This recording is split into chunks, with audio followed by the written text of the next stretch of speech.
চাচা আমি না কি শুনতেছি গ্রামের মানুষ কইতেছে আপনি বলে বইয়ের গোলাম। মনে করেন যে গ্রামের মানুষ সমালোচনা করতেছে। হেই বাবু, তুমি এটা একটা কথা কইলা? হ্যাঁ, তোমার চাষিরে দিয়ে আমি ডরাই? তোমার চাষি আমারে দিয়া যে ডরান ডরায়। হ্যাঁ, আমি যদি তোমার চাষির সামনে খাড়াই, তোমার চাষি মনে করো যে মুই তো হারা না, আর তুমি আমাকে এসে কইতে চাও কি যে এই চাষিরে দেখে আমি ভয় পাই? হ্যাঁ, যেমন প্র্যাকটিসের ব্যাপার আছে না, তোমার চাষির কথা কই না। তুমি এই জায়গায় বসে আছো, চাষি আজকে মোটা জায়গা না বসে আছে, চাষি বলে আজকে তোমার ইয়া কথা মানছি, কথা বলা ই কইছো কইছো যে মানছি সামনে কথা বল। যাও গা, আমি আসতেছি।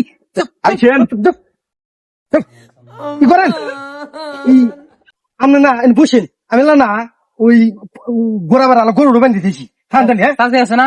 এই তো ওই তোমার চাষি তো বয়স হতে নেই, মনে ওরা তো ফাঁকিতে বসে হয়েছে। শালার চাচা চাচা বলে চাচি দিয়ে বইবা এটা কবার দেয়া কি কইলি কত দেখছে কি বাপটার রে বাপটা চাচি চাচার কথা কইছি আর তুই তুত্তুর করে গেল আর আমার কি শোনো না দিবে।